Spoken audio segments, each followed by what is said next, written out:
Good evening and welcome to the May 13, 2025 work session of the Gaston County Board of Commissioners. My name is Chad Brown. I serve as chairman of the board as well as the commissioner of the Riverbend Township. I would like to welcome our viewers and thank Spectrum Cable and AT&T for making this possible for our citizens.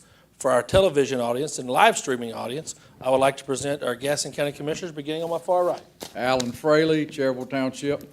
Good evening, Scott Sheehan, Gastonia Township. Good afternoon, Jim Bailey, South Point Township. Good evening, Kathy Clonagart, Dallas Township. Bob Hovis, Craters Mountain Township. Good evening, Tom Kigger, Gastonia Township.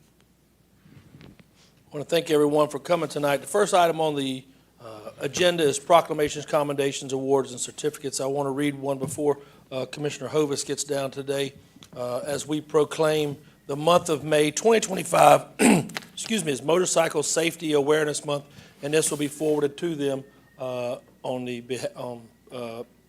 bits of the board. Commissioner Hovis. Thank you, Mr. Chair. My proclamation tonight will be in reference to Juneteenth, and if Ms. Tasha White is here, if she would join me. Thank you. I thought you were right there. I didn't know if there was anybody else would like to join you. Y'all are welcome to step up here as well. Thank you so much. Whereas Abraham Lincoln signed the Emancipation Proclamation on January the 1st, 1963, declaring the slaves in the Confederate territory free, paving the way for passing the 13th Amendment, which formally abolished slavery in the United States of America.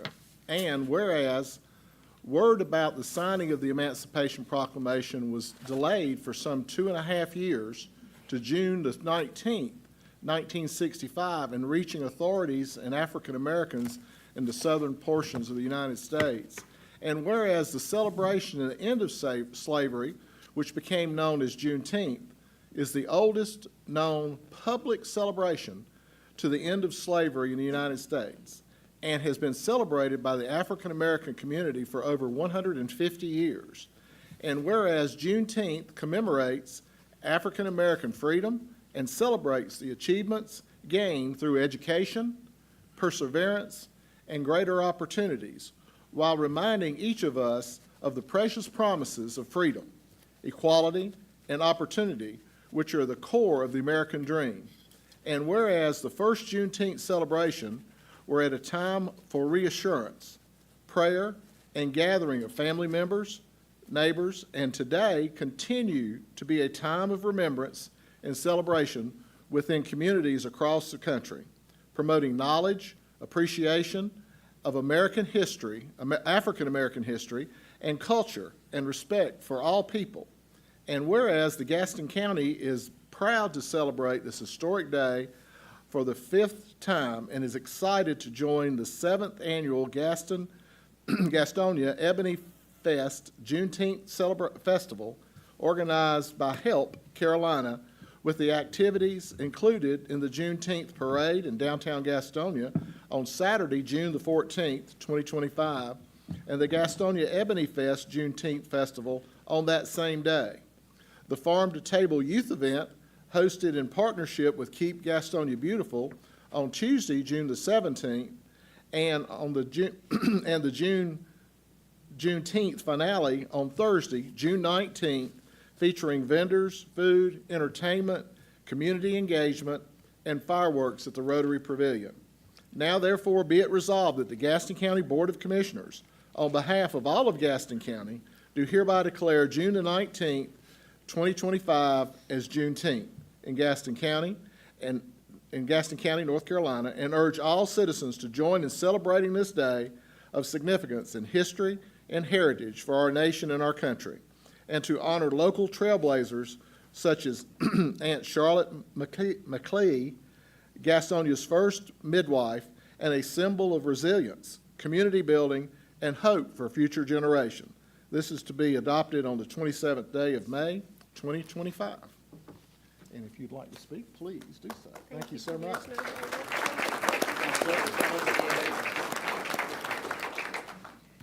Good evening, Chair, Commissioners, and honored guests. On behalf of Help Carolina and the Gastonia Ebony Fest Planning Committee, I extend our heartfelt thanks for this Juneteenth proclamation.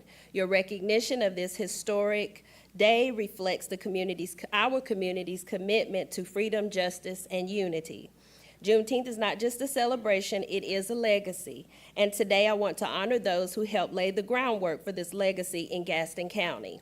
I'd like to acknowledge Dr. Pearl Burst Floyd, who began this important work of bringing Juneteenth to Gastonia years ago. Her vision and leadership helped open the door for the celebration that we now carry forward. I stand on her shoulders and I thank her for blazing this trail. I also want to recognize Ms. Dot Guthrie for her continued dedication to uplifting and informing our community through the African American Museum of History and Culture. Her work ensures that our history is preserved and passed on with pride. This year marks our 7th annual Gastonia Ebony Fest Juneteenth Festival, a multi-day celebration of culture, history, and community. I'd like to especially thank our Gold Legacy sponsor, Mr. Anthony Gallant of State Farm Insurance, for his unwavering support and leadership. We are also grateful for the Gaston Arts Council for awarding us a grassroots arts grant, which allows us to elevate the arts and expand cultural engagement through this festival. To the many community partners, volunteers, and supporters who make Ebony Fest Juneteenth possible, thank you. And we invite all of Gaston County to join us on June 14th and June 19th as we honor the past, celebrate the present, and build a bright future together. Thank you again to the Board of Commissioners for this proclamation and for your continued support in recognizing the significance of Juneteenth.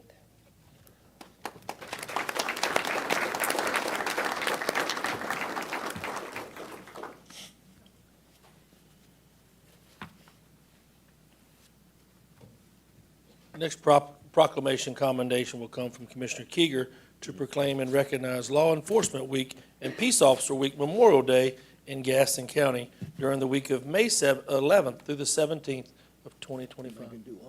You can, sir.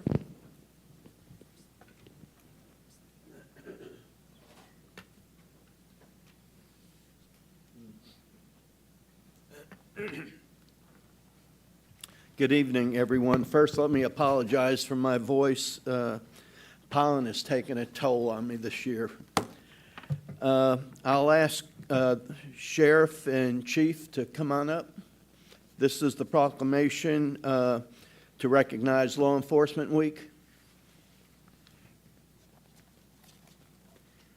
And before I read this, could I get everybody that's involved in law enforcement to stand up and get recognized, please?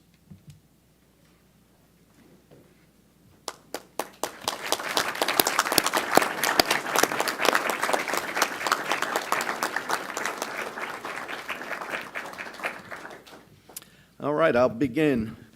Whereas it's important for people of Gaston County and its municipalities to know and understand the problems, duties, and responsibilities of our law enforcement officers and agencies. We applaud the members of those agencies for recognizing their duty to serve the people by safeguarding life and property, by protecting people against violence and disorder.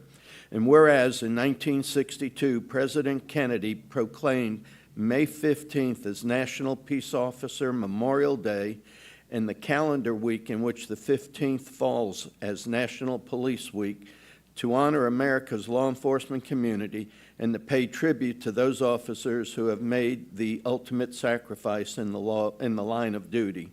And whereas in 2024, 165 peace officers across the nation and 8 from North Carolina alone died in the line of duty. And whereas the members of law enforcement agencies of Gaston County and its municipalities play a vital role in safeguarding the rights and freedom of our local citizens. And whereas we join law enforcement officers nationwide in honoring their fallen comrades and urge Gaston County citizens to commemorate law enforcement officers past and present.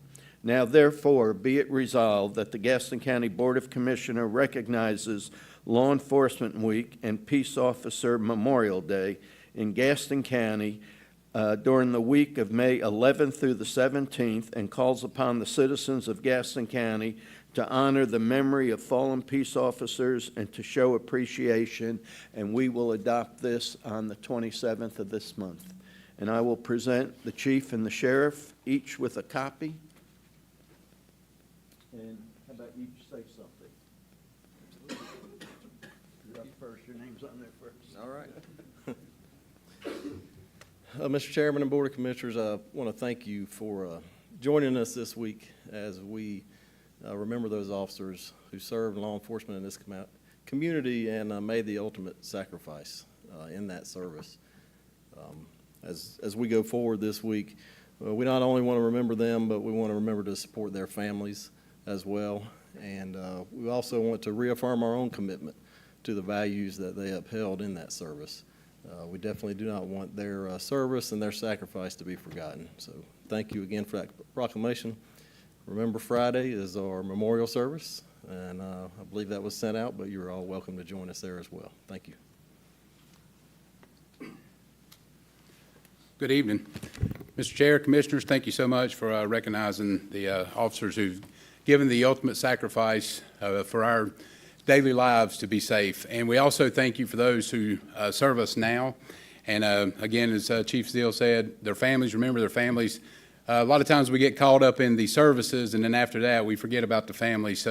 But we really want to celebrate the men and women who sacrifice their lives every single day that we take for granted when we call them out. So we thank them for that. We thank Chief Steele for hosting the service Friday, and we hope to see everyone there. Thank you. Since we have so many here, we'd like to have a picture with all law enforcement in front of the podium, if you don't mind coming up, please. All right, could I point out, Mr. Chairman, that the actual ceremony at the cemetery on New Hope Road is, I believe, at 10 a.m. on Friday. Is that correct? Yes, the service is Friday, the actual memorial service at Church, Parkwood Baptist Church on Garrison. That service will start at 10. There'll be a breakfast beforehand, and then we'll transition to the ceremony. Okay, so it'd be about on the 11 side. at the cemetery. Okay. All right, picture time. Anyone involved in law enforcement, please come up. Yeah, I don't think it's going to fit in the picture.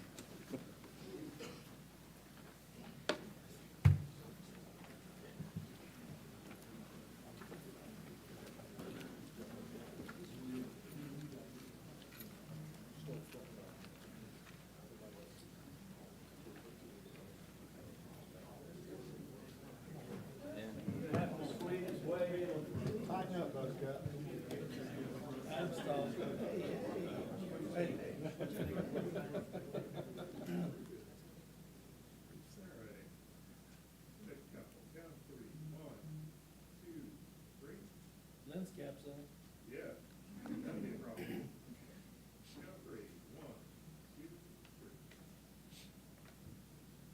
Thank you.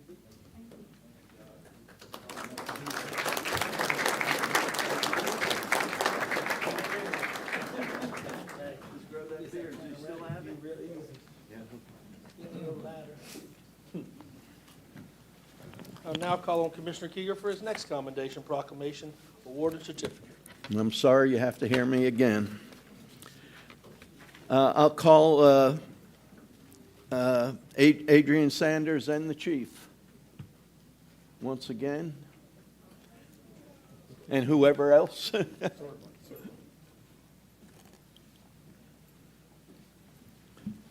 This proclamation is to recognize Treatment Court Month here in the county. Good evening, everyone. Good evening. Hey, gather in so the TV can get you all.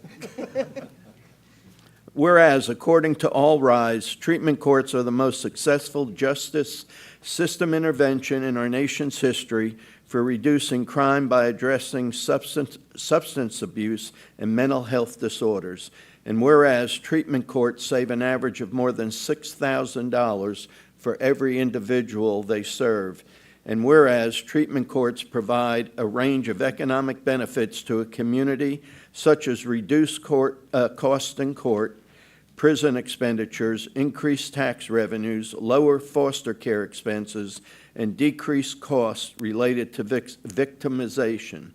And whereas treatment courts combine accountability with evidence-based treatment, and whereas, according to All Rise, treatment courts significantly improve substance use and mental health disorder treatment outcomes and prevent fatal overdoses, and whereas there are now more than 4,000 treatment courts nationwide, and whereas treatment courts demonstrate that when one person rises, we all rise. Now, therefore, be it resolved that the Gaston County Board of Commissioners proclaim the month of May 2025 as Treatment Court Month, and that will be adopted on the 27th later this month. I guess I'll turn that over to Adrian. Thank you very much. Okay, you gonna say something? A few words. Okay. I'll turn it over. Mr. Chairman, Board, thank you so much for the recognition tonight for the Gaston County Recovery Court Program. We've been in operation about 1 year, and we've got a great team that's assembled here because this is such a collaborative program. It brings together a lot of entities for the greater good to help reduce substance use in our community, prevent overdoses, so that those members can become contributing members of our community. So we're grateful for the recognition. We're looking forward to a lot more hard work and good work to come. In addition to the team that is here that does a lot of hard work, I just want to take a moment to recognize the participants' efforts. We've got 17 individuals in our court right now, and they are the ones every day doing the hard work to better their lives. And so we thank you for the support of that program. Well, thank you, Adrian, for that. That was wonderful.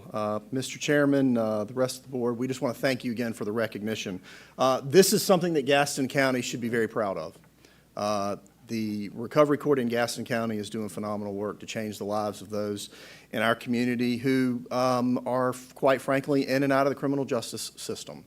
And this is an opportunity for these folks who have known nothing but substance abuse.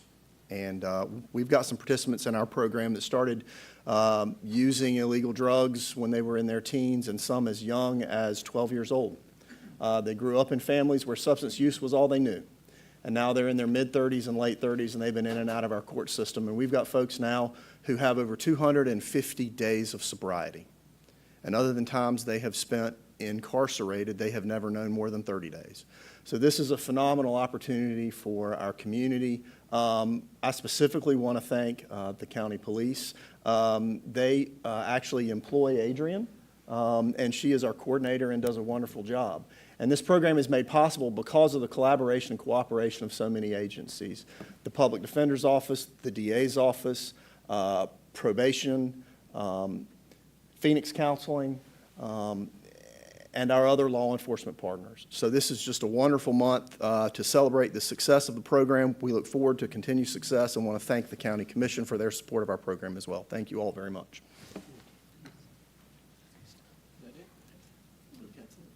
All right, thank you, guys.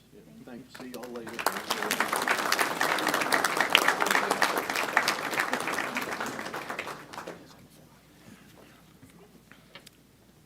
Commissioner Keeger. Once again, Mr. Blackwell is up here. Here he comes. This proclamation is to proclaim the month of May 2025 as Older American Month. Good to see you. You don't look very old. Yeah, they naturally pick the youngest person in the whole department to come. You're the youngest person? Yes, sir. Okay.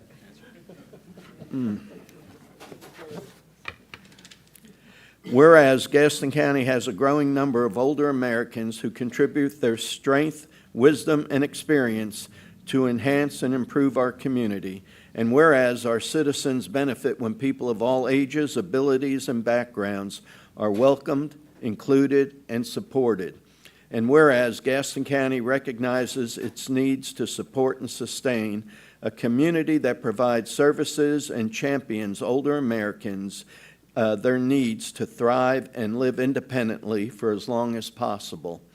And whereas Gaston County will continue its work to build an even better community for its older residents by planning programs that encourage independence, ensuring activities are responsive to individual needs, provide positive mental and physical engagement, and increase access to services that support aging in place.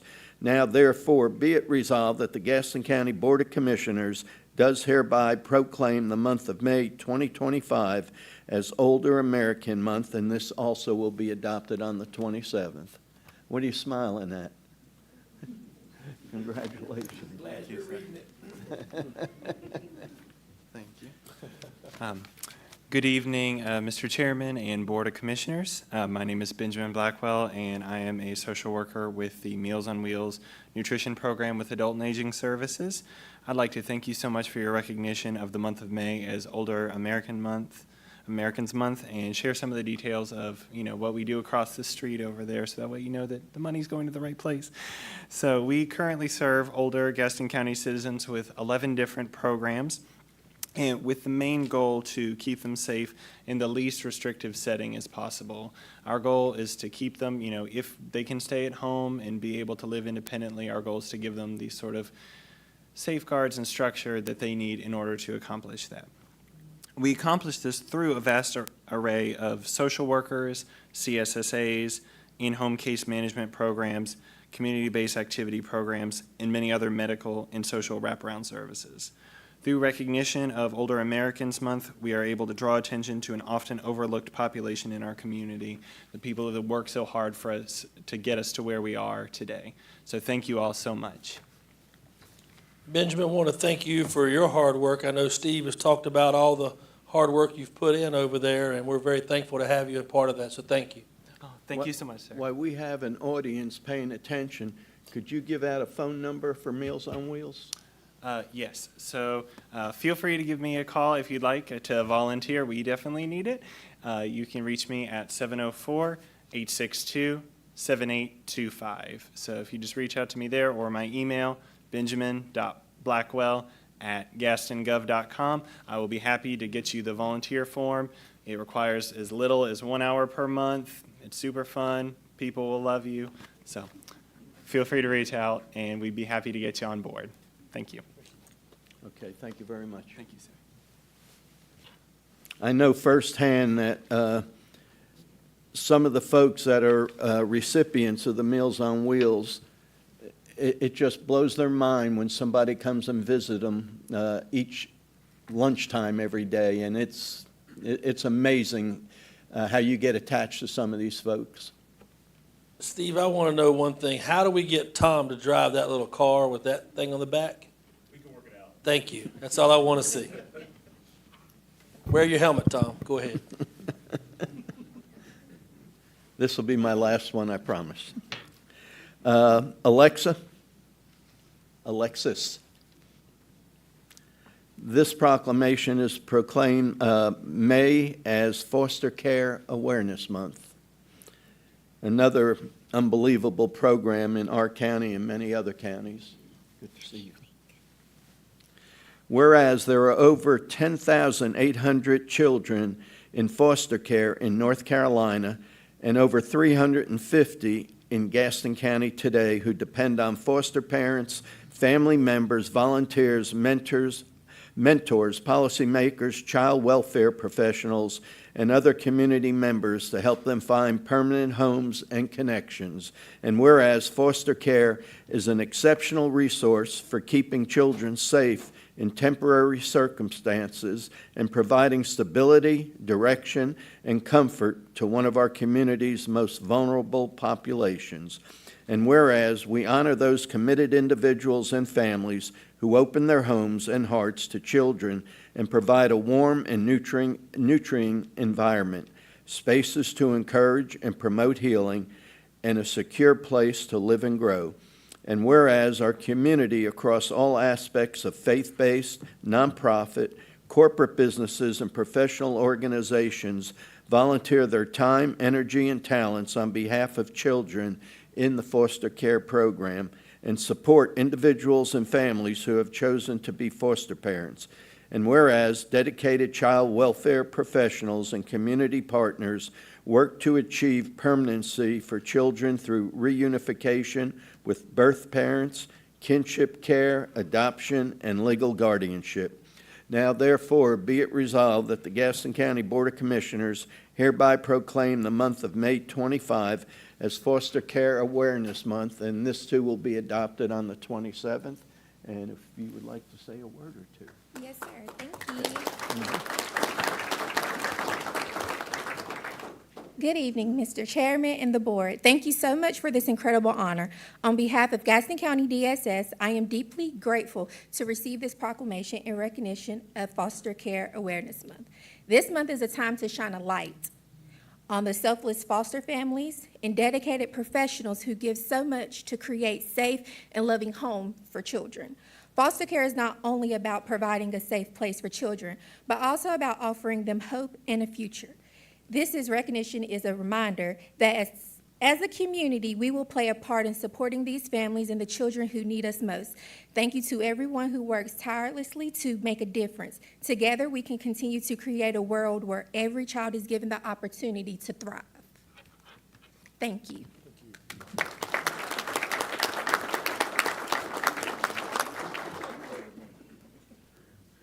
The next item is Commissioner Fraley to proclaim the week of May 18th through the 24th as Emergency Medical Services Week in Gaston County. Thank you, Mr. Chairman. While I wait on Mark and staff to come up here, y'all got any oxygen? Tom, after all those, might need a can or two. Just be on standby. I don't see him back in here yet. So. He's getting a transfusion. This proclamation is proclaimed the week of May 18th, 24th, 2025 as Emergency Medical Services Week in Gaston County. Whereas emergency medical services is essential public safety service, and whereas the emergency medical service system consists of physicians, nurses, emergency medical technicians, paramedics, firefighters, law enforcement officers, telecommunicators, and others, and whereas the members of the emergency medical services teams are ready to provide life-saving care to those in need 24 hours a day, 7 days a week. And whereas access to quality emergency medical care dramatically improves the survival and recovery rate of those who experience sudden illness or injury. And whereas emergency medical services personnel engage in countless hours of specialized training and continuous education to enhance their life-saving skills. And whereas the Gaston County Emergency Medical Services System is a leader in EMS in North Carolina. And whereas the residents and visitors to Gaston County benefit daily from the knowledge and skills of these highly trained individuals. And whereas it is appropriate to recognize the value and accomplishments of emergency medical service providers, perhaps now more than ever, by designating Emergency Medical Services Week. Now, therefore, be it resolved that the Gaston County Board of Commissioners hereby proclaims the week of May 18th through the 24th, 2025 as Emergency Medical Services Week in Gaston County, and call upon all citizens to observe this period with appropriate events, programs, activities to be adopted the 27th day of May 2025. Thank you. Mark, you want to come up and say a few words? Thank you.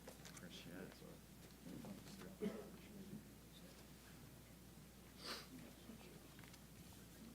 Mr. Chairman, Commissioners, we'd like to thank the board for recognizing EMS Week and the dedication of all the local EMS providers. We have a lot of partners out here in the audience tonight as well. All of us at GEMS care deeply about and value our relationship with the people of Gaston County. You might see us responding to an emergency or standing by at a school event. You might see us posting up at a corner to cover multiple response zones. But wherever you see us, we're here for you, and if you need us, we'll be there for you. On behalf of all the dedicated men and women who serve in any capacity to provide EMS in Gaston County, we thank you.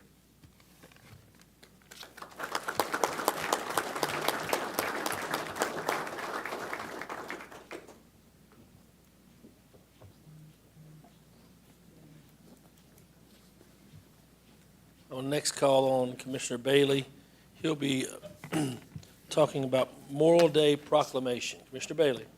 All right, good afternoon, everyone. Just for one thing, anyone who has lost friends, family, or brother in arms during combat, could you please stand? just one, but that's, I mean, I lost a good friend of mine. He was a Marine over in Desert Storm. We were stationed together, and actually during Desert Calm, he deployed up to Kuwait and was killed by unexploded ordnance. He was an EOD guy. Missed him tremendously. So this means a lot to me. I think it means a lot to a lot of the people here. So it says Memorial Day proclamation to recognize Memorial Day as May 26, 2025, as a day of honor to remember the sacrifices of our military fallen heroes. Whereas Memorial Day was first observed as as Decoration Day in May 30th of 1868, as a time for Americans to honor and decorate the graves of fallen Civil War soldiers. Whereas after World War I, the observance expanded to honor all fallen members from every American conflict, officially becoming known as Memorial Day following World War II. In 1971, Congress designated Memorial Day as a federal holiday to be observed on the last Monday of May of each year. And whereas we recognize the sacrifices made by the men and women of the armed forces in defense of democracy and freedom, we extend heartfelt gratitude to their families of our service members whose steadfast support essential to mission's success. And whereas on Memorial Day, we express our deepest appreciation to those who gave their lives in service of our nation. We mourn alongside their families and pledge to preserve the legacy of those who defended our unalienable rights to life, liberty, and the pursuit of happiness. And whereas during this time of reflection, we honor the contributions of the brave men and women of Gaston County who long and distinguished history of military service and strengthened our community as a nation. Now, let it be resolved, the Gaston County Board of Commissioners salutes the service members for their outstanding devotion, duty, honor, and country, and recognizes as the day of remember of our fallen heroes. The board further encourages citizens of Gaston County to unite in prayer and reflection for the sacrifices of our fallen soldiers, their families, and our veterans, to be adopted the 27th day of May, 2025. Oh, there you are.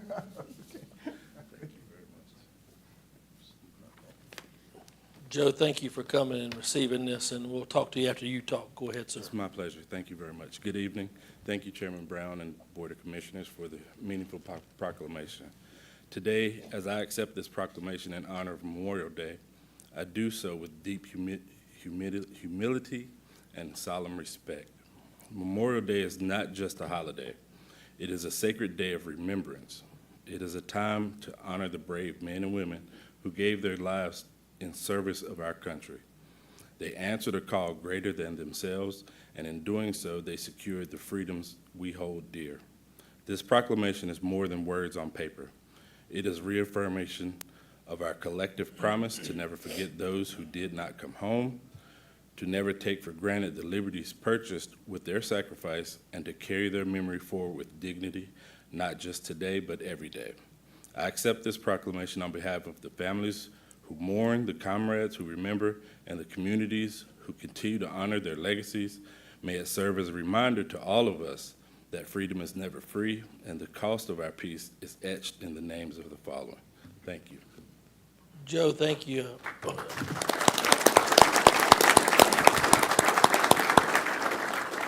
Many of you don't know, Joe is our VA relations specialist that's going on, and Joe, I want to tell you, I'm so proud of you, man. I've seen, and not just because this proclamation is big, but I want you to know, man, ever since I heard you speak that last time we were over at that event, you guys have anybody who's a veteran, this guy right here gets it. Obviously, you've been there, and just want to say thank you for what you do for our veterans. They're not forgotten, but a lot of people think they are. And I'm glad that you're able to put a voice to Gaston County and how that does. I want to invite anyone who, especially if you have a family member, go to Harper Park in Stanley, North Carolina. Yes. You're going to see a young man's boots, helmet, and his rifle who gave his life. He's from Gaston County. His name was Nick O'Brien. And it's a good way to teach your children about what that sacrifice meant and what it will always be about.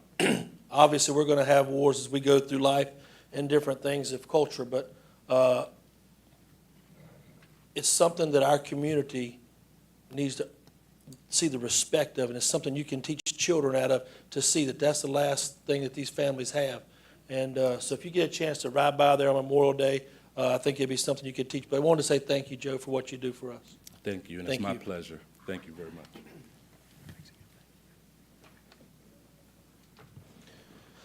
The next item on the agenda is citizens' recognition. Excuse me, a portion of the board's agenda is set aside for the purpose of allowing citizens the opportunity to offer comments and suggestions. This comment period is not intended to require commission or staff to answer any questions or provide a response if they may. Questions requiring a response shall be answered through the manager's office and possible as soon as possible. Citizens' recognition tonight will be limited to 3 minutes. As I call your name, please step to the podium. State your name for the address for the citizen signed up to speak is Jesse Caldwell.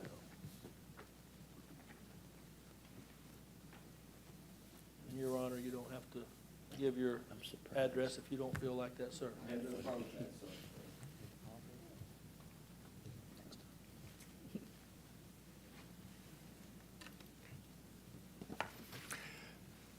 Good evening. My name is Jesse B. Caldwell III.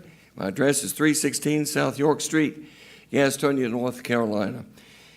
Good evening, Mr. Chairman and members of the Commission of the great county of Gaston. I sincerely thank you for the opportunity to allow me to briefly speak in support of continued county funding for Hope United Survivor Network and the outstanding work it does for our people, our culture, our values, and the cause of justice here in Gaston County. As someone who grew up here and has lived here in Gaston County for 75 years, I think I know something about our county.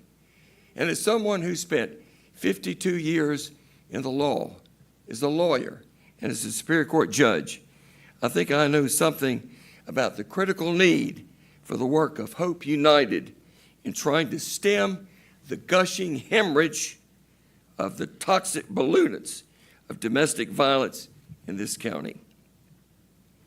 As someone who has witnessed it in my work for over half a century, I cannot begin to adequately describe how insidious and how costly domestic violence is to our values, our lifestyles, and our economy.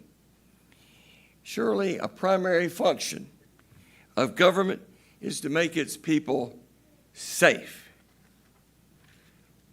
I respectfully suggest that doesn't end with providing top quality law enforcement, which we have.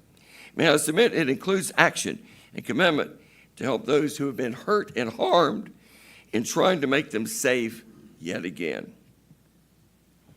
Some 40 years ago, Gaston County became a trailblazer with our domestic violence shelter and its wide array of resources.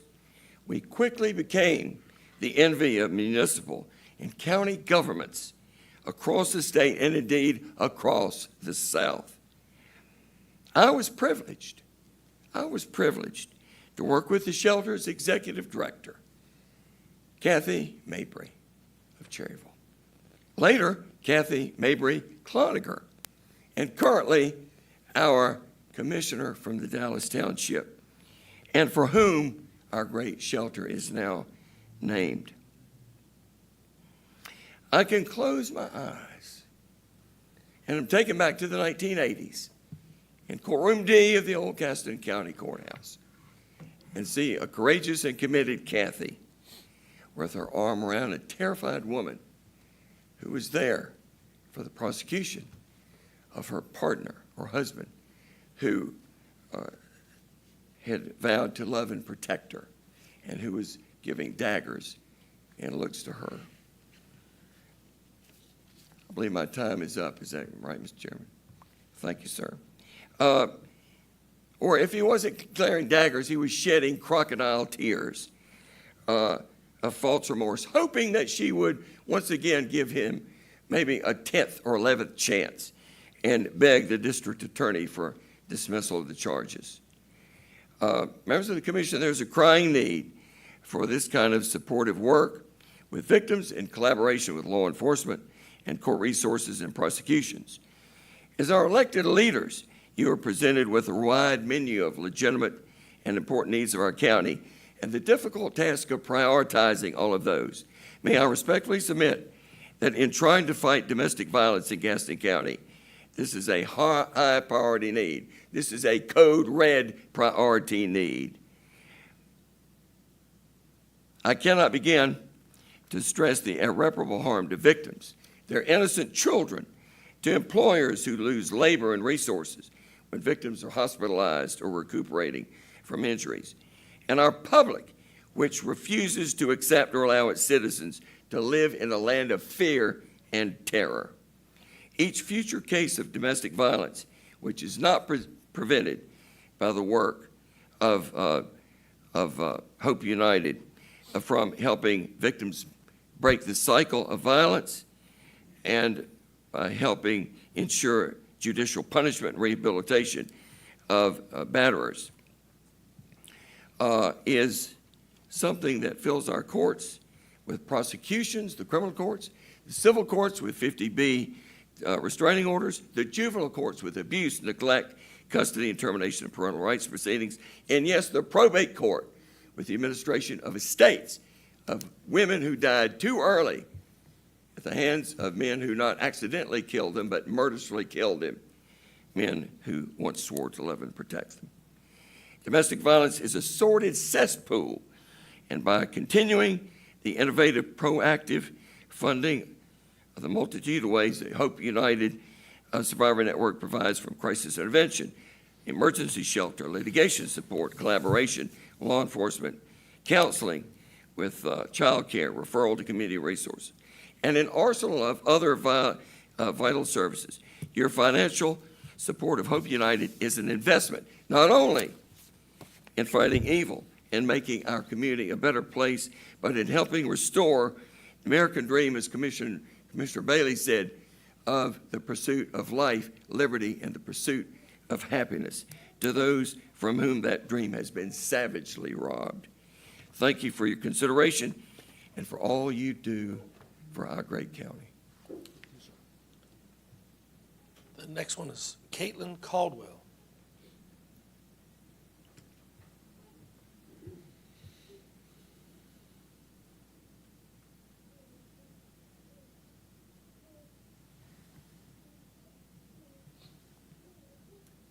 Feel a little foolish signing up to go behind my father-in-law, but here we are. I'm Caitlin Caldwell, 1138 Victoria Lake Lane in Belmont. Thank you, Mr. Chairman. Thank you, commissioners, and thank you to Commissioner Hovis for taking time to speak with me directly. Last month, we had a survivor come and talk about how domestic abuse impacted her. And today I'd like to talk about how domestic abuse is a public safety issue as well. New research shows that mass shooters practice at home.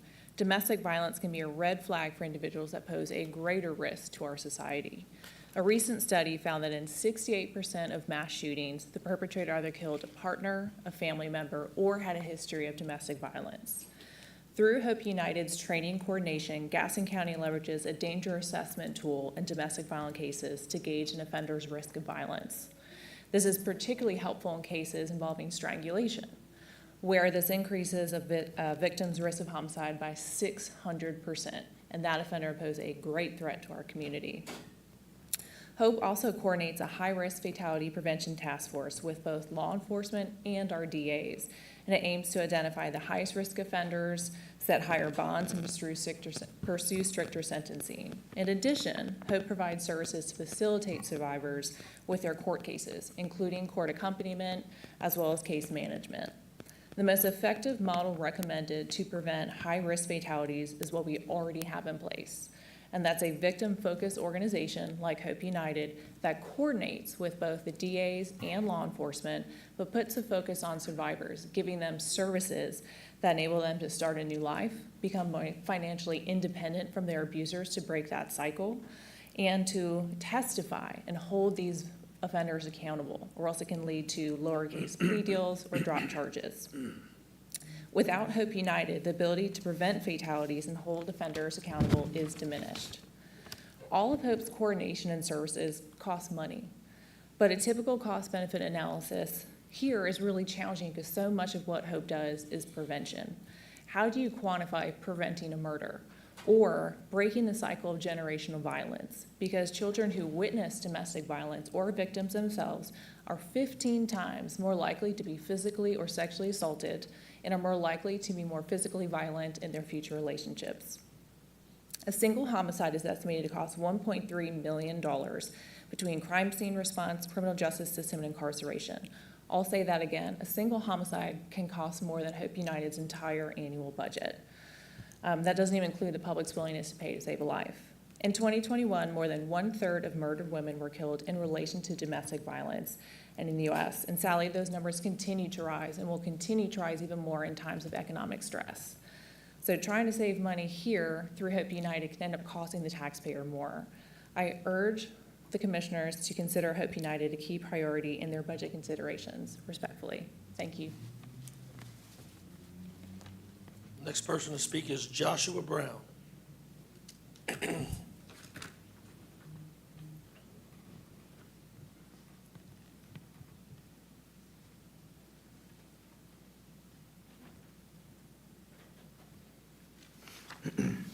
Joshua Brown, 1149 Knowles Drive, Mount Holly, North Carolina. Mr. Chairman, Board of Commissioners, thank you for this opportunity. If I could at this time have any representative here tonight that is representing the fire departments within Gaston County, please stand for a moment.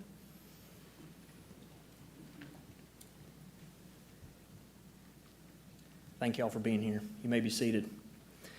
I come before you tonight in two capacities. One is the president of the Gaston County Firefighters Association, and the other is a husband and father of 3 children who live in an unincorporated fire district.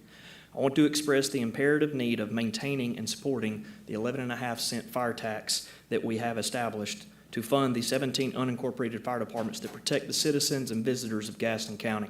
In 2024, these departments responded collectively to a total of 9,384 emergency incidents, covering 261 square miles of the 364 square miles within Gaston County. These departments are a vital piece of the communities that make up our county as a whole. When someone calls 911 needing the fire department, those members of the community stop what they are doing to go and help someone in need. It may be to check their fire alarm going off, taking care of someone in a car crash, fighting a house fire to extinguish it and save their property, or doing CPR on someone who is in cardiac arrest. The unique factor that we have in Gaston County is that majority of these firefighters that staff these fire stations live within the communities that they serve, and they have ownership in the service that they provide. It's nothing new that the fire service across the country is struggling to get people who want to run towards danger or put their lives on the line for complete strangers sometimes. This is where Gaston County has the opportunity to be the leader in the industry and show the rest of North Carolina that we support our fire departments within our county and the members, and we want the best for our citizens' safety.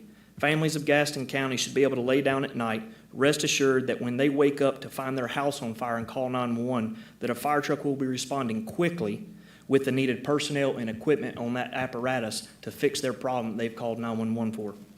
These fire departments are making a difference. In the past year, our turnout and response times to structure fires and other emergency calls have improved due to this 11.5-cent tax rating being in effect. This rate has allowed a standardized staffing of 2 firefighters 24/7, but we do not need to stop at that. That's just where we start.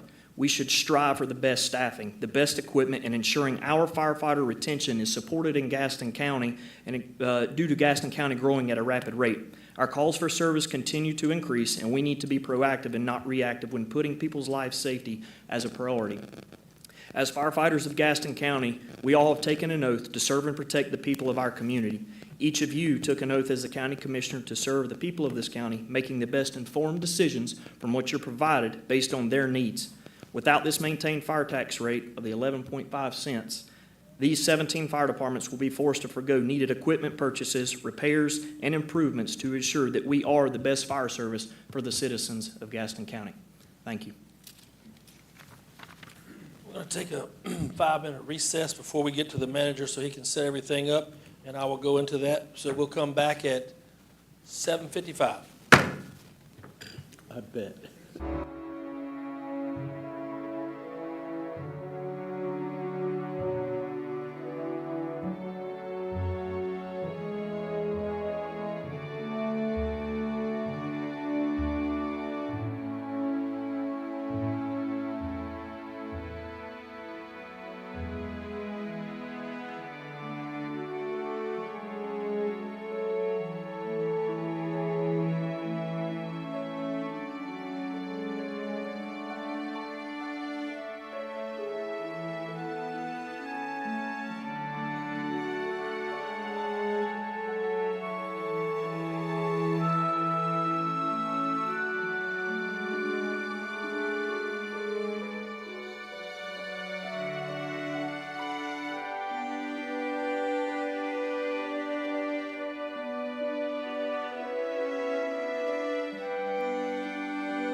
Well, 9.5 minutes, pretty good.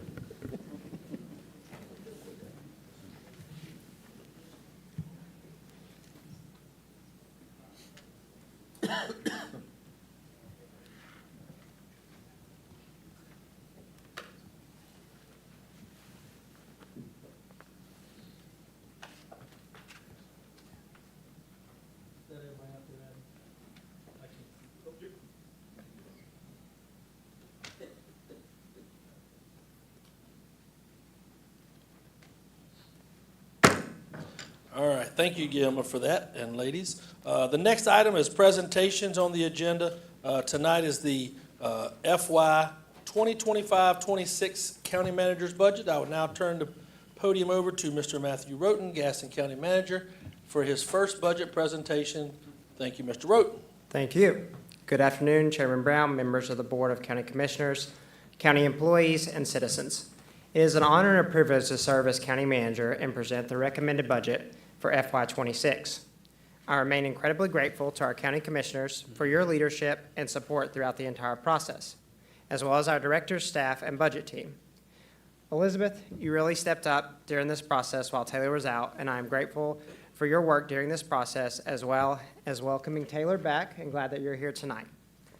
A budget is a plan, an estimate for a set period of time. This budget is unique. in the fact that we took a really, really hard look at how we could better utilize limited resources with shrinking revenues and necessary increases to be more accountable to our citizens. I'm proud of what we have accomplished, but I'm excited to continue the ongoing effort to ensuring financial stability and accountability.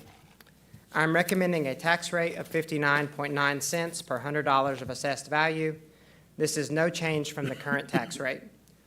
There is also no general fund balance appropriation, nor a transfer from another fund into the general fund to balance the budget. This recommended budget maintains a conservative approach and achieves three board goals. First, the recommended budget funds only programs and initiatives that align with the Board of County Commissioners' top priorities. Second, it funds only county core critical services and programs. And lastly, the budget absorbs more than $31 million increased expenses on top of no new net increases in revenue, which was accomplished through strategic reductions and prioritizations. This evening, I will first provide contextual information that informed the development of the budget. Next, I will present an overview of the recommended budget and capital investments. In addition to this presentation, you all will have a copy of the recommended budget at your seat, which provides significant level of detail about everything covered here today. That will also be available at our libraries as well as online. Budget context. So the 2026 budget was unique in the fact that there was more board involvement than ever before. The board was involved in a policy level discussion early on in the planning stage and well throughout the development of this budget. We're currently at the approval phase, where we are recommending the budget tonight, and on May 27th, there will be a public hearing as well as scheduled adoption of the budget. But that's not when the work finishes. After implementation of the budget, we will continue to monitor and evaluate the budget, as well as process improvement and ways to save taxpayer dollars in the coming year. These are the organizational priorities that really guide everything that we do. So we want to focus on leadership, and that's where the involvement of the board on policy discussions, and I appreciate their support and effort during that process, as well as an emphasis on transparency, accountability, and citizen engagement. Also, we want to be really good at service provision. So we want to provide services to our taxpayers at the lowest cost possible and be more effective and efficient with taxpayer dollars. We want to strengthen the recruitment and retention of our county staff because they are the heart of everything that we do, and we are continuing to go down that path. Economic development and capital investment. We want to continue to focus on new industries to Gaston County and necessary capital projects and infrastructure projects. This is done through strengthening relationships with the municipal and regional and community partners. Finally, financial stability. Want to maintain financial stability ahead of planned capital investments and debt issuances.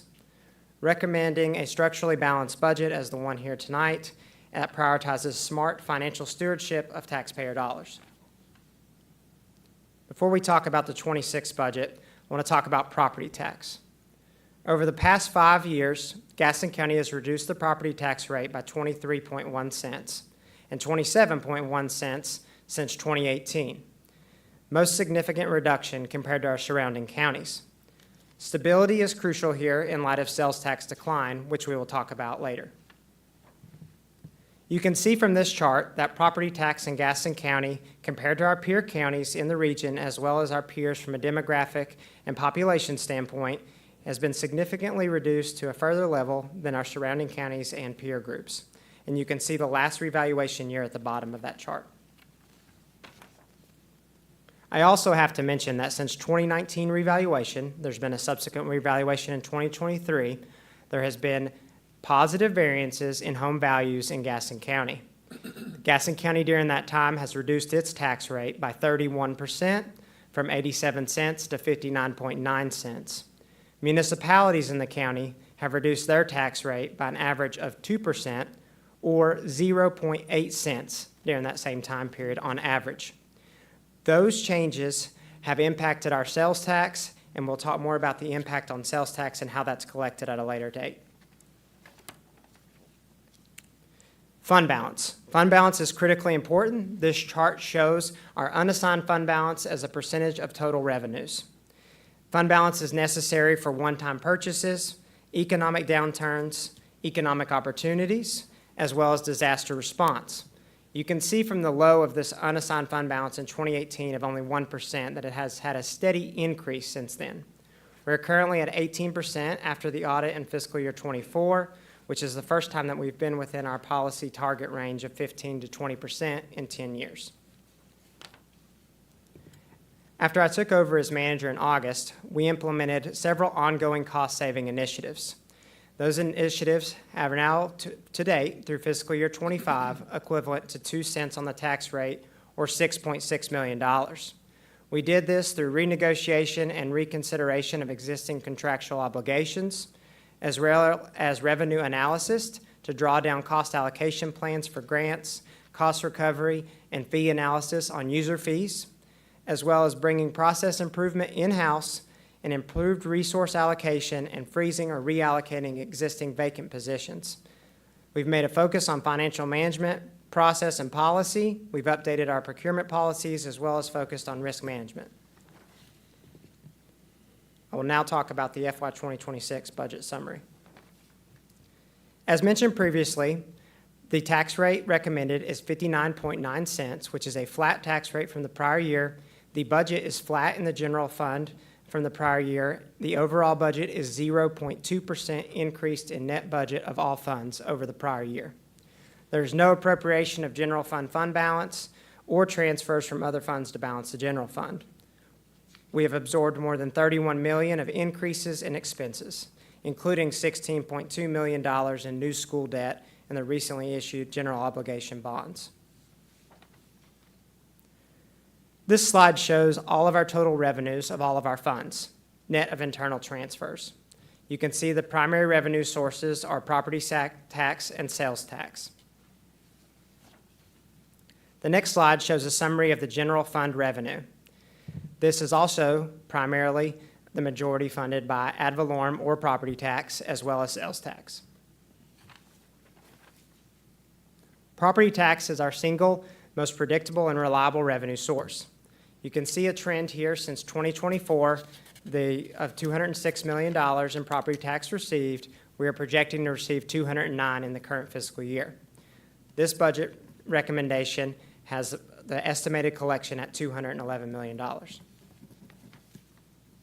Sales and use tax. This budget has a decrease of 9% across all funds due to unrealized revenues in FY25. As mentioned previously, this can most likely be attributed to the variance between the municipal and the county tax rates, which we'll go over more on a future slide. But you can see here that in 2024, we collected $76 million. In 25, we're expected to collect only 74, and we're recommending to collect 76 in 2026, which is appropriate, but that is a reduction of 9% from the adopted budget of 2025.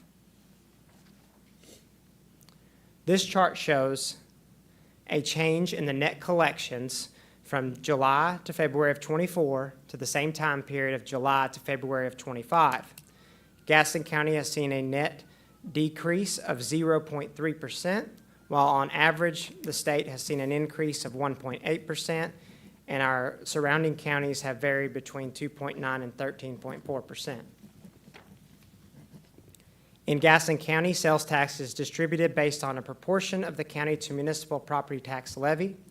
In recent years, municipal levies increased more than the counties, so that correspondingly the county share of sales tax decreased. Essentially, when we lowered our tax rate, the cities left or maintained their tax rate at the same amount, we got a less share of sales tax, and that has decreased by 17% from FY23 to FY24. The next slide shows it pretty clearly as a ratio of county to city property tax levy. You can see that in 2020, for every $2.47 that the county received, the municipalities received $1 in sales tax. That has went down to $1.93 to the county for every dollar that the city has received. As mentioned previously, we have focused on user fees and making sure that we are charging folks appropriate amounts for fees and structures in services that are provided.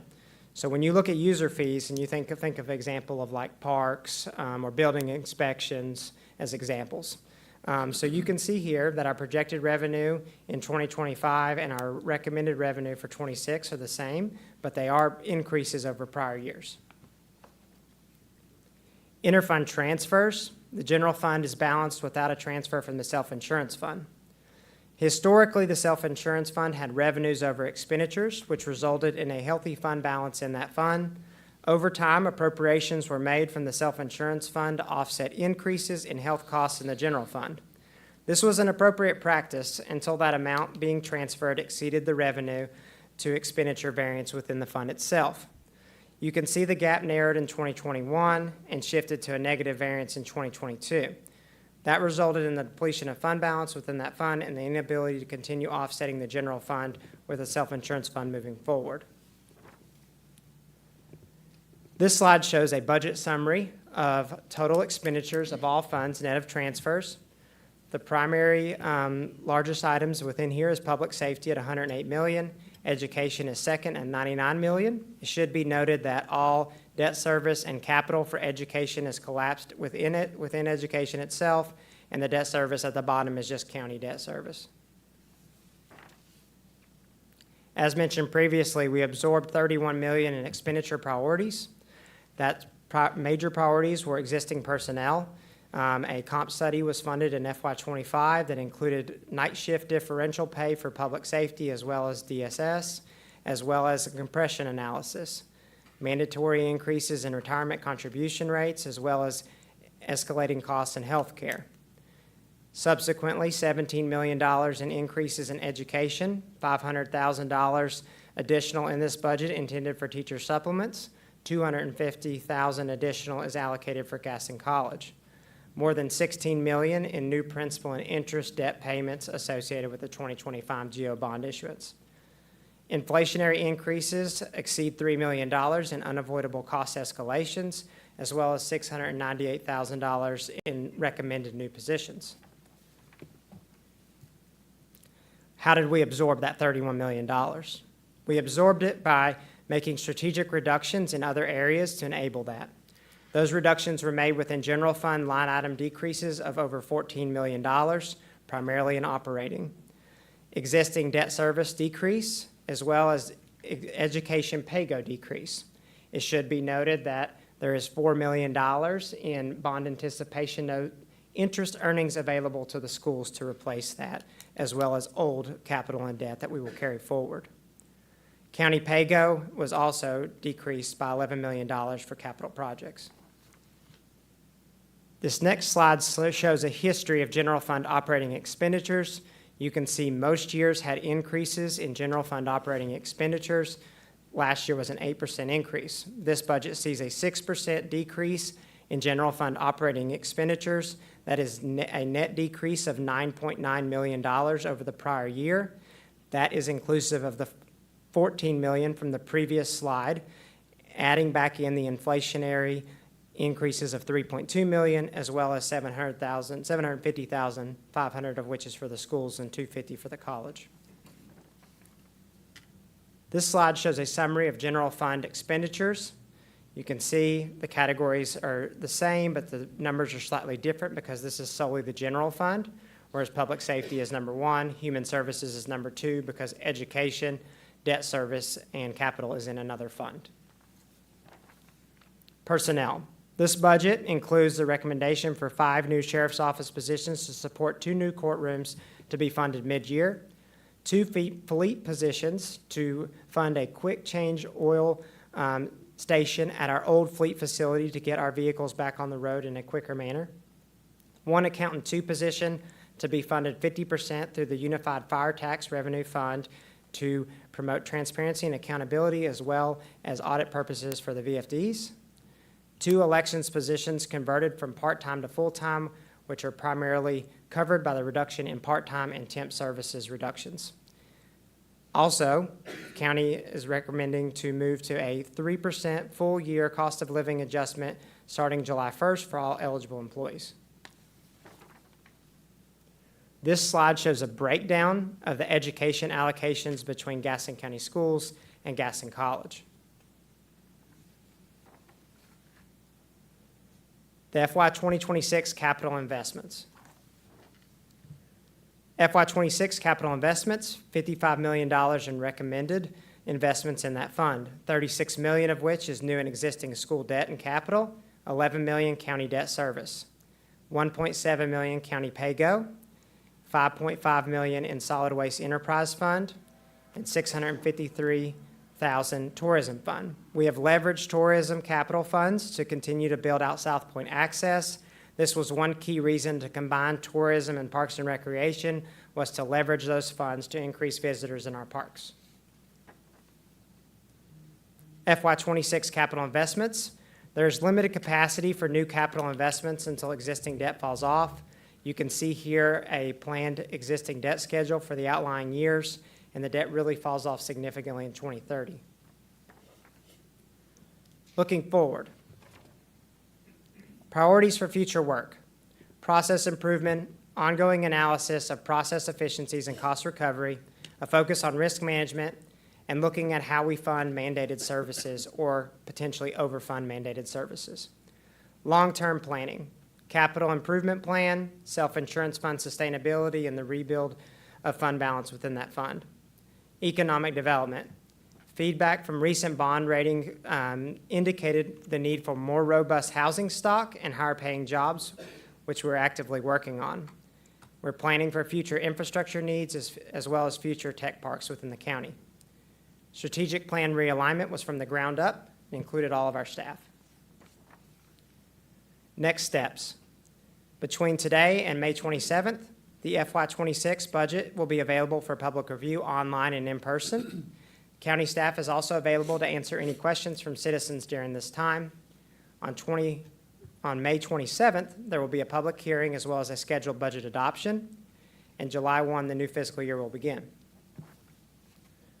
Again, I would like to thank county commissioners for your support and dedication during this process, as well as our budget, finance staff, departmental leadership, human resources staff, communications staff, our budget contacts in all of our departments, as well as all of our staff within the county as they gear up to implement this budget and carry out our mission and vision every day. And I would like to thank the citizens for their support as well.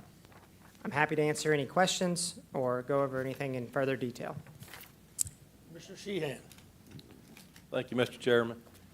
Mr. Roten, I just want to be the first to congratulate you.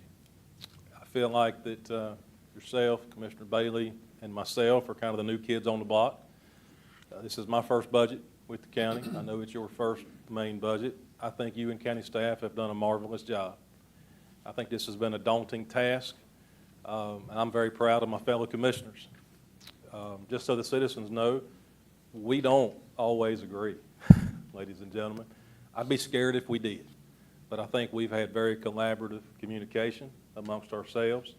I think we've worked very hard, and we have rolled our sleeves up and got down to the nitty-gritty of this budget to provide something to our citizens that's fiscally responsible, and we are being very good stewards of your tax dollars. I just can't say enough to you, Mr. Roten, and county staff. I'm very proud of what we've accomplished here, and thank you very much. Thank you, Mr. Chairman.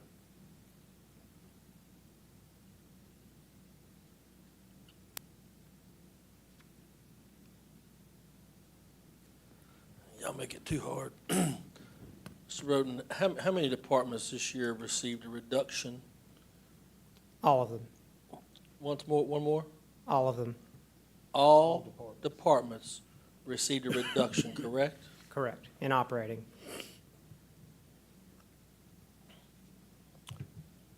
Elizabeth, can't say enough about your work. Obviously, Taylor left you in a bad situation. I'm just kidding. But no, Taylor was out on maternity leave. But I want to say to you ladies, thank you. I want to say your work and diligence inside the office has been duly noted by all the commissioners and all their staff.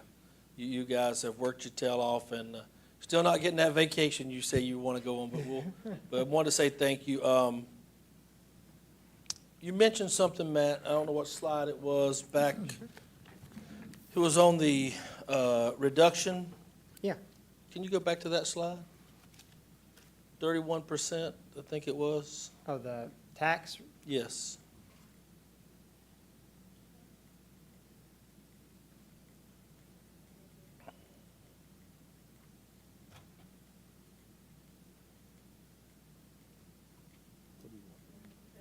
one? Yeah, you passed it. You're- There we go. I look at this this was from 2018, correct? Since 2018. 2018, which we Yeah. had two reevaluations in that same period, Correct. which everybody obviously were upset about how they came about, but 31% reduction from the county to 59, it was 27, is that 27 and a half cents? 27.1. Yep. The next one is staggering, where it says municipalities in the county reduced their tax rates by an average of 2%, 0.8. That is staggering. And I want it to be noted because I wanted you to understand the things that this board has done to make sure that we change and lose, and the loss of sales tax rate was the biggest multiplier of what's happening in this particular budget. We use no balance of any fund to balance this budget, correct? Correct. Well, I will say thank you. Third year in a row. Well, no, this is the first year we've ever not used any. No. I think the last 2 years prior, we used no fund balance. In the general fund. That's correct. Yeah. So I want to say thank you for that work that you've done. I think it is commendable in what's going on. Any other questions? Commissioner Kieger? Just a comment. I want to just piggyback on Mr. Sheehan. I've been doing this a long time, and I have to say that we did more collaboration than I think I've seen 7 managers here. A couple of them were interims. And we've never had the type of, well, collaboration, I guess. Everybody being involved, you on the phone with us in person, meeting for 2 months easily now. And I just want to compliment the whole staff, as several have already. I think I'm speaking for everyone, that it's not an easy task, and I can't imagine if I had to sit down and, have a bigger part in it than I did. I don't know how you did it, but to have so much less. And one thing I would like us to mention, or you keep in the back of your mind or the front of your mind, the sales tax arrangement with the municipalities. Personally, and I think a couple of us have had a discussion about this, we should be getting a little bigger part of that. I know the cities don't want to hear that, but anyhow, I'll leave it at that. Well, thank you. I appreciate it. Any other questions at this time? Commissioner Cloninger? I agree with Commissioner Sheehan and the others as well. Thank you for giving it your all and working so closely with all the departments and staff to be able to get where we are today. I know that it's very difficult on departments and I understand that, but I also understand that we also have a checking account that we have to balance, and we also have to pull everything together to be able to pay the bills and do this and do that. And so it's very difficult to make those decisions, but I think that I admire you for knowing the budget, the knowing and understanding what we have to do and making the choices that you made. And I thank you for all you do. Thank you for the staff and the departments of really working together as a team, including us in input, but also having together the partnerships and the relationships that we have developed. And thank you all. Thank you. Thank you. Commissioner Hovis? Mr. Chair, we appreciate the tremendous amount of work. This board has worked as well together as any board could in a difficult year to understand our future direction. I want to take your recommended budget under advisement now that it's formally here and continue to peruse that and understand what impacts other changes could have before I would give you the gold star or hit the button and give you a golden buzzer over there and let all the stuff fall down as America's Got Talent.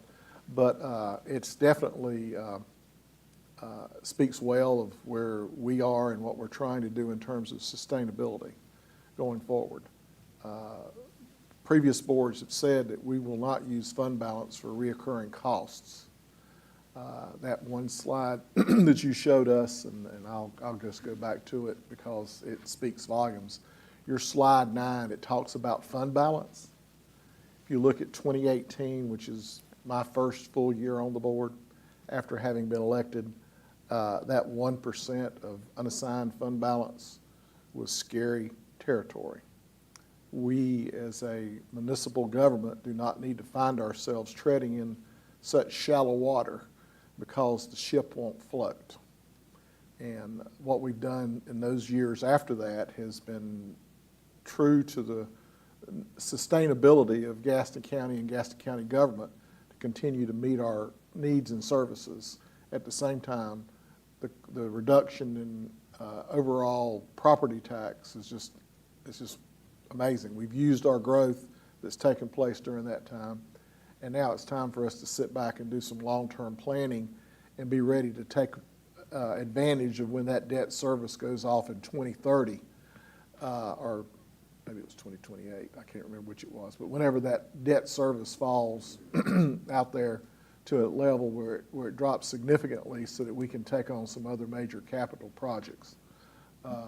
I appreciate the effort from those of us seated here at the dais, and certainly for staff. Thank you very much. Thank you. Anyone else wish to speak? All right, you got through your first one. Thank you, Matt, for everything, and we will see you in 2 weeks. The next item is presentation of the recommended 2025-2026 Gaston County Fire Protection Service District budget. Mr. Robert Smith, Chairman of the Gaston County Fire Commission, will now do the presentation.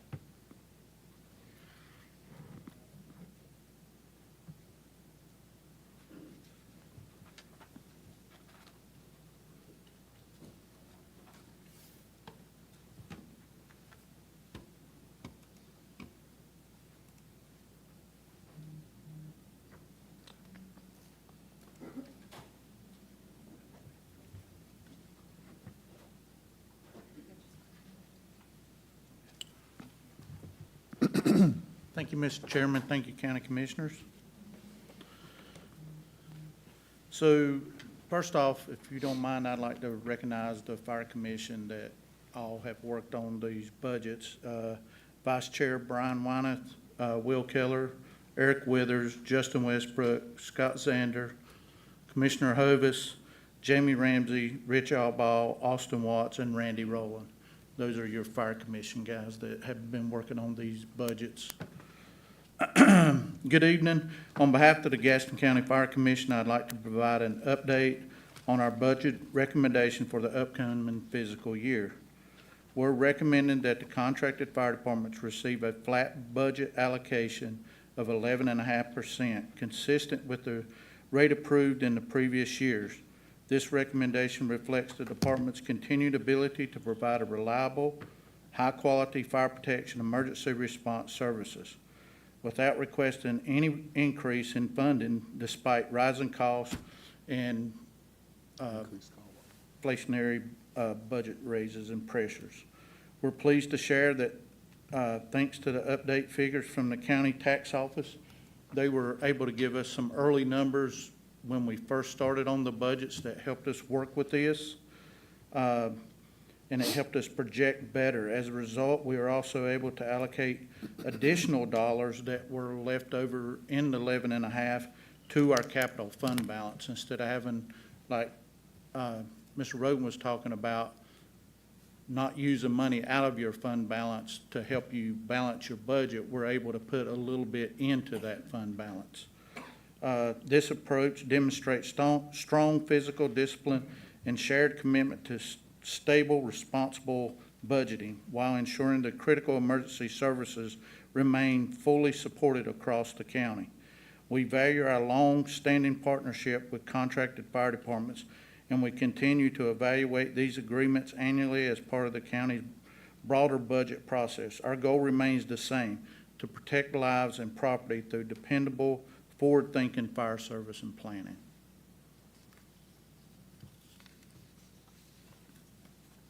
Any questions at this time? Commissioner Bailey? Just one question. I'm fairly new at this, looking at but I haven't seen an outlined budget of actually what you guys are asking for. What is this, why is there such a disparity between the different fire departments? As far as? Well, I mean, just from Crowder's Mountain, you have 1.6 million all the way down to Waco, which is 61,000. So there's a huge difference. When we look at budgets, first off, all the fire chiefs have been great to work with. We take the area, the call volume, their population. There's multiple levels that we have to look at. You spoke of Crowder's Mountain. Crowder's Mountain is the busiest department in the county as far as call volume. Next would be Ag Center and Ranlow, which start right below them. So budgeting, when we work on those, we have to look at call volume, the size of their district, and just because some departments you might see a little higher than another department, and that department might run more calls than them. But we also have to look at the size of their district and how many miles they have to run. So like in the Trinata area, they have a huge fire district with one station, so their travel time is a lot longer. And Jim, just to, since I am the board's liaison, I can speak to that just a little bit. All of our fire departments have levels of debt. To purchase a new fire engine now, it's basically $1 million. And it's a 3-year wait list to get on. So all of our fire departments are carrying some level of debt to pay for equipment. That equipment is a long-term payment plan. And these monies allow them to continue to replace the big equipment. At the same time, air packs, turnout gear, all of this stuff is basically consumables, and it's expensive. The number of personnel and calls is totally reflected in that proportionate information. We'll be glad to share. The Fire Commission can share the call levels with all of the boards so that you can have that before budget approval. A couple other things just to throw it out there, and I know Chairman Brown, he'll remember this from last year when we went and talked it a little bit. Response times, when y'all gave us the ability to be able to put 2 people 24 hours a day at these fire stations, have went from approximately 8 minutes per call to around 2.5 to 3.5 minutes per call. So a tremendous drop in our response times.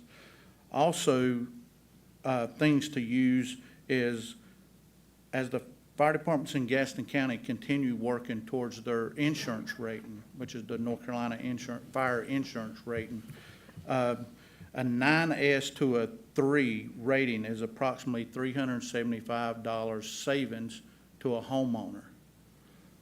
The average fire tax per homeowner is approximately $300. So as each department starts working, and there's several of them already at a 3, they're actually saving the homeowners approximately $75. It's overriding them having to pay their fire tax. So as we keep progressing, more departments getting their Class 4 or Class 3, there's only approximately $50 in between each rating. People are saving money that's basically saving more than what they're paying in fire tax. So that's why we're working so hard that we are.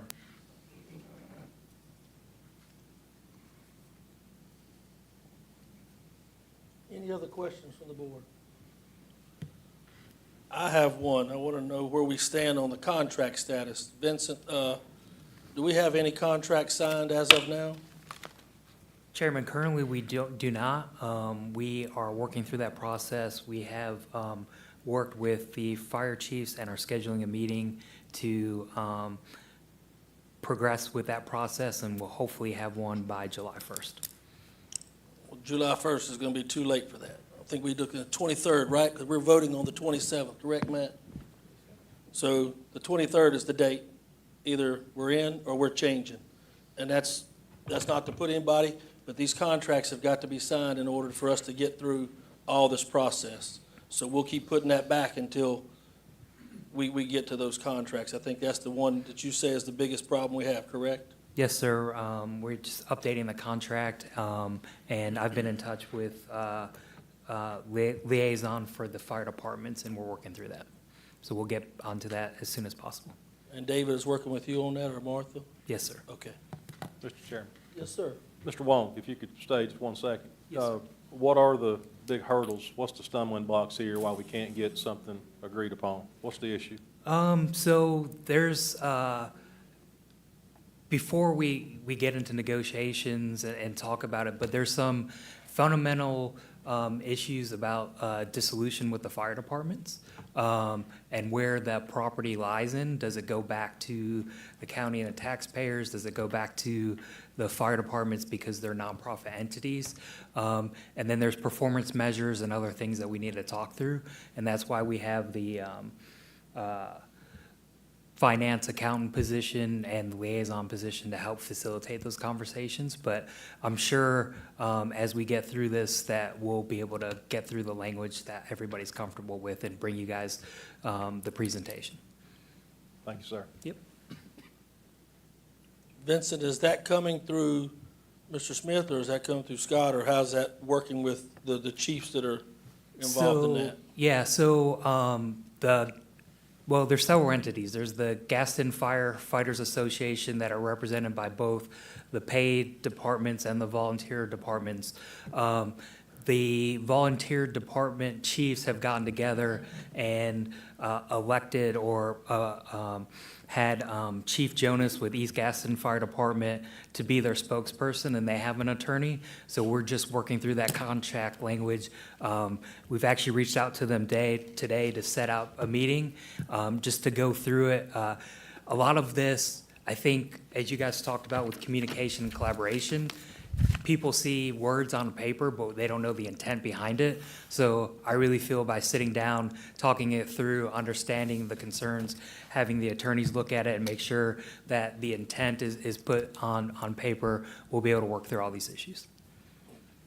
Just so we're clear, that's roughly 12 days.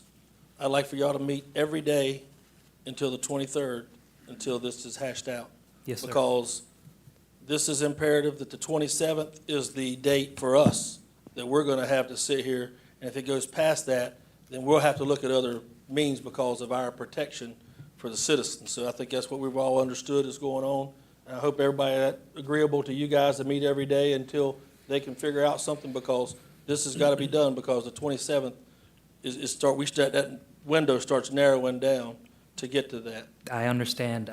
We floated some dates to their representatives today. I'll make sure that we get to that in a more urgent fashion.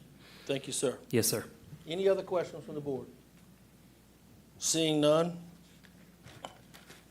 Any other matters at this time?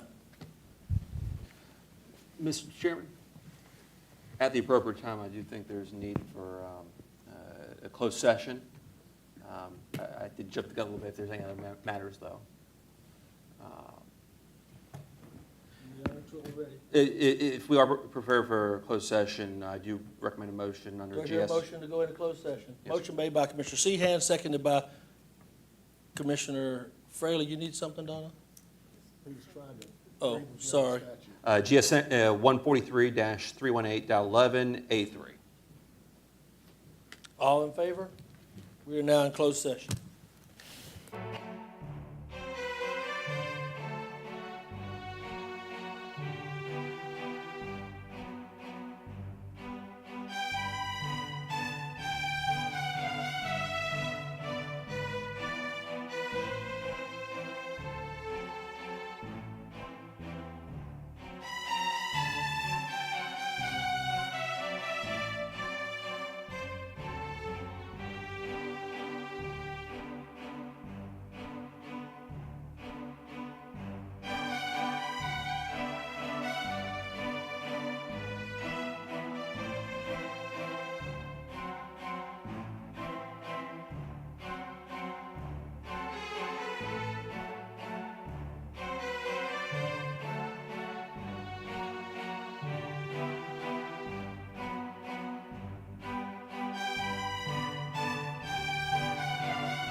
All right.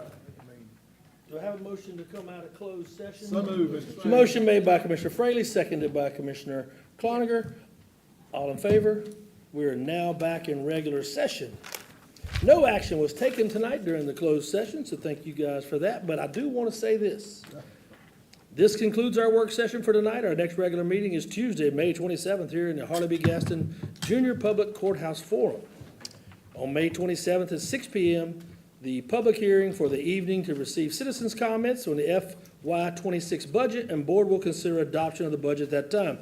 Thank you for watching. If you have any questions or comments, or telephone our clerk, Donna S. Buff, at 704-866-3196.